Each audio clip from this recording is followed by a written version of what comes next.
நண்பர்களுக்கும் மற்றும் இங்கே குழுமியிருக்கலாம் இலக்கிய நண்பர்கள் அனைவருக்கும் எனது வணக்கம். சண்முகம் சிவலிங்கம் மறைந்து போனதை விட்டு இன்று அஞ்சலி கூட்டத்திலே என்னை பேசும்படி பௌத்தர் அவர்கள் கேட்டுக்கொண்டார்கள். நான் பொதுவாக பேசுவது என்பது குறைவு, இருந்தாலும் ஒரு கடமை உணர்வின் காரணமாக நான் பேச ஒத்துக்கொண்டேன். அதிலே நான் சொல்ல நினைத்த ஓரிரு விஷயங்களை ஏற்கனவே பௌத்தர் சொல்லியும் கொண்டார். ஆகையினாலே நான் என்ன சொல்லுவது தெரியவில்லை. என்னவென்றால், நான் அடிப்படையாக ஒரு விஞ்ஞான மாணவனாக இருந்தபோது என்னுடைய ஈடுபாடு கலை இலக்கியம் சார்ந்ததாகவே மிக நீண்ட காலமாக இருந்திருக்கின்றது. அதாவது 60களில் இருந்து இந்த ஈடுபாடு இருந்தது. அவ்வாறான ஈடுபாட்டின் காரணமாக தமிழ் இலக்கிய உலகிலே தமிழ்நாட்டிலும் சரி அல்லது இலங்கையிலும் சரி உள்ளவர்களுடைய படைப்புகளை பார்க்க நேர்ந்ததும் படைப்பாளிகளை சந்திக்க நேர்ந்தும் இருக்கின்றது. அவ்வாறான நிலையிலே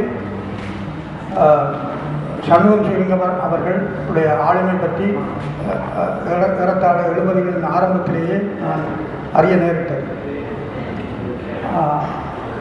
அந்த அவ்வாறான நிலையிலே நான் 70களின் பிற்பகுதியிலே அவரை சந்திப்பதற்கென்று நான் கிழக்கு மாகாணத்துக்கு போனது 70களின் பின்னர் திருவண்ணாமலைக்கு போயிருக்கிறேன். ஆனால் மட்டக்களப்பு கல்முனை பக்கம் போனது இல்லை. ஆகவே சண்முகம் சிவலிங்கத்தை சந்திப்பதற்காகவே நான் கல்முனை செல்ல நேர்ந்தது. எனக்கு இப்பொழுது வருடம் ஞாபகம் இல்லை. ஆனால் 75க்கு பின்னான ஒரு பகுதியிலே ஒரு முறை போய் அவருடைய வீட்டிலே 2-3 நாள் தங்கியிருந்து நான் திரும்பியது எனக்கு ஒரு அனுபவம் உண்டு.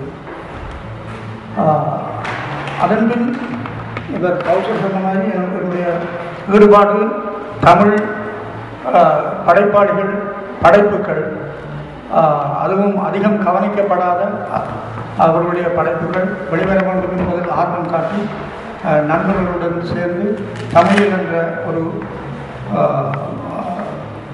ஒரு பதிப்பகம் மாதிரியான ஒன்றை தொடங்கி தமிழ் நூல்கள் சிலவற்றை வெளியிட்டு வந்தேன். அதிலே சண்முகம் சிவலிங்கத்தினுடைய முதலிலே 85ஆம் ஆண்டு மரணத்துள் வாழும் என்ற அந்த தொகுப்பை கொண்டு வந்தோம். அந்த தொகுப்பிலே அவர் கௌசல் கூறியது மாதிரி அந்த மரணத்துள் வாழ்வோம் என்று தலைப்படுவதற்கு சண்முகம் சிவலிங்கத்தினுடைய கவிதையே காரணமாக இருந்தது என்பது முக்கியமானது. பின்னர் 88ஆம் ஆண்டிலே இந்த நீர்வழியங்கள் என்ற தொகுப்பினை நாம் தமிழில் வெளியீடாக கொண்டோம். அதன்பின் தொடர்ந்து அவர் ஒரு கவிதை அல்லது முக்கியமான கவிஞராக தெரிய வந்த போதும் அவர் சிறுகதை எழுதுவதிலும் அவர் வல்லவராக இருந்தார். அது மட்டுமல்லாமல் அவர் கேரளாவிலே படித்த காலத்திலேயே அதனுடைய அனுபவத்தை வைத்துக்கொண்டு பின்னால் ஒரு நாவல் எழுதியிருக்கிறார், குறுநாவல் ஒன்றும் எழுதியிருக்கார் என்று அறிகின்றேன். ஆனால் அவைகளெல்லாம் வெளியிட வேண்டும் என்று நான் எவ்வளவோ முறை நான் அவரிடம் வற்புறுத்தி பார்த்திருக்கிறேன். ஆனால் அவர் ஒன்றுக்கும் மசூதாக இல்லை. பிறகு இப்படியாக பல முறை வற்புறுத்தியின் பேரில் இந்த கவிதை தொகுப்பை மீண்டும் மற்றொரு கவிதை தொகுப்பை வெளியிடுவதற்கு ஒத்துக்கொண்டார். அதன்படி ஏறத்தாழ ஒரு வருஷம் 1.5 வருட முயற்சியின் பலனாக இந்த தொகுப்பு கடைசியாக 2010ஆம் ஆண்டிலே வெளிவந்தது. அதனைத் தொடர்ந்து நான் அவருடைய சிறுகதை தொகுப்புகளை கொள்வதற்காக நான் பல முறை முயற்சி பண்ணி கிட்டத்தட்ட இந்த புத்தகம் வெளிவந்த பின்னர் நான் இந்தியாவுக்கு சென்று வெளியிட்டு வந்ததன் பின்னர் கடந்த 1.5 வருடங்களாக நான் அவரிடம் பல முறை பேசியும் அந்த சிறுகதை தொகுப்பினை தான் தொகுத்து தருவதாக அதை டைப் பண்ணி கொண்டிருக்கிறேன், அதை எடிட் பண்ணி கொண்டிருக்கிறேன் என்றெல்லாம் பல முறை சொல்லி தாமதமாகி மாதக்கணக்காக அப்படி சொல்லி கொண்டு வந்தார். கடைசியாக இந்த கடந்த 3-4 மாதங்களாக நான் அவருடன் தொலைபேசியில் பேசுவதே இல்லை. என்றால் இனி பேசி பிரயோசனம் இல்லை என்ற நிலையிலே நான் விட்டுவிட்டேன்.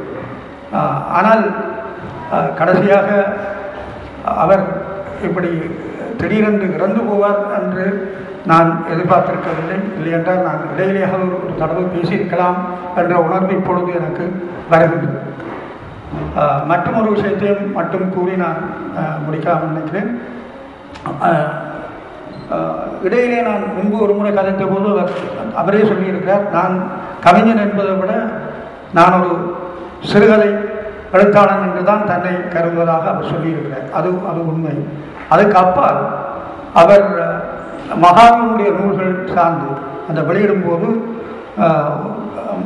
ரூமான் வெளியிட்ட நூல்களிலே அவர் 2-3 விமர்சனங்கள் அல்லது அறிமுகங்கள் என்ற மாதிரிலாம் வெளியிட்ட அதிலே நல்ல விமர்சன ஆற்றல் உள்ளவர். அந்த வகையிலே அவர் அது மட்டுமல்லாமல் 80ஆம் ஆண்டிலே அலையிலே இருப்பியல்வாதம் பற்றி ஒரு நல்ல கட்டுரை எழுதியிருந்தார். அது என்னை பொறுத்தவரையிலே அதாவது என்னுடைய அறிவு கட்டிய சிலையிலே நான் நினைக்கிறேன் மிக ஒரிஜினலான கட்டுரையை நினைக்கிறேன். இப்போ உதாரணமாக தமிழ்நாட்டிலே எஸ்விஆர் போன்றவர்கள், தமிழவன் போன்றவர்கள் எல்லாம் இப்போ ஸ்ட்ரக்சரலிசம் அந்த எக்ஸிஸ்டன்ஸை பற்றியெல்லாம் எழுதியிருக்கிறார்கள். அதோடு ஒப்பிடும்போது இவர் எழுதிய கட்டுரை, அதாவது அவர்கள் மேற்கிலே இருந்து வந்த நூல்களை அடிப்படையாக வைத்துக்கொண்டு அந்த கருத்துக்களை உள்வாங்கி எழுதுவதற்கும் இவர் தன்னுடைய ஒரிஜினலாக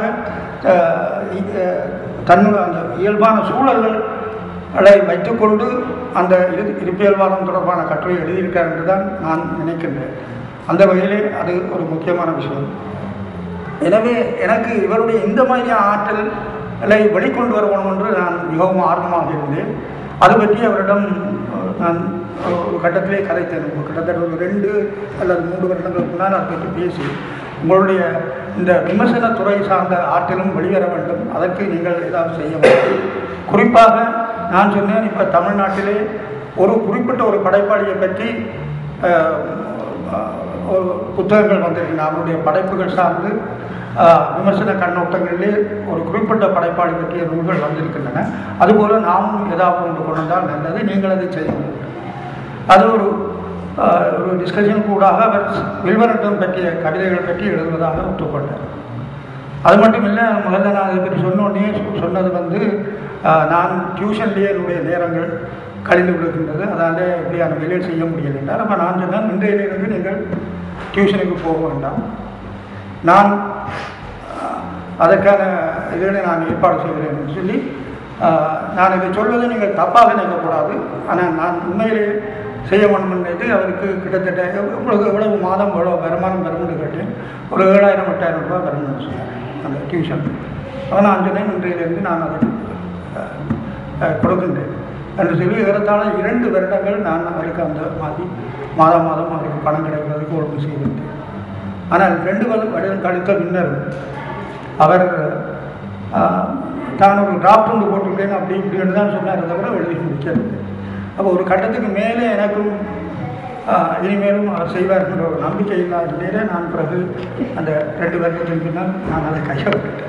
ஆனால் அதே நேரத்தில் நான் கேள்விப்பட்டதில்லை அவர் அதுக்காக டியூஷனை விட்டதாகவும் தெரியவில்லை, அதையும் நான் சொல்ல வேணும். ஆனால் இதில் ஒன்றில் மட்டும் நான் மிக தெளிவாக இருந்தேன் என்றால், அதாவது நான் இப்படி அவருக்கு உதவி செய்து அவருடைய விமர்சன ஆற்றலை வெளிக்கொண்டு வரணும் என்ற ஆர்வம் தான் எனக்கு இருந்தது. மற்றது அவருடைய மேல் இருந்த அபிமானம் தான் காரணம். ஆகவே நான் ரொம்ப ஆரம்பத்திலேயே நான் தப்பித்தவரை இதை செய்து அவர் செய்யாவிட்டாலும் பிறகு நான் இப்படி எல்லாம் செய்தேனே நீர் ஏன் செய்யவில்லை என்று நான் கேட்கிற ஒரு நிலையிலே இருந்தால் அது அவரை உண்மையான அபிமானம் உள்ளவராக இருக்க முடியாது. ஆகையினாலே நான் அதை விட்டு எந்த நிலையிலும் நான் அவர் மேல் கோபப்படவோ அல்லது ஏன் செய்யவில்லை என்று கேட்கவோ கூடாது என்பதிலே நான் மிக தெளிவாக இருந்தேன். அந்த வகையிலே அவர் செய்யவில்லை என்பது ஒரு கவலை தான், ஆதங்கம் தான். ஆனால் அதுக்காக நான் எந்த விதத்திலும் கோவப்படலை. அது உண்மையிலே அவருடைய இயல்பு அப்படித்தான். இதுதான் உண்மை. இதற்கு மேல் சொல்ல தேவையில்லை, நேரம் இல்லை. நன்றி, வணக்கம்.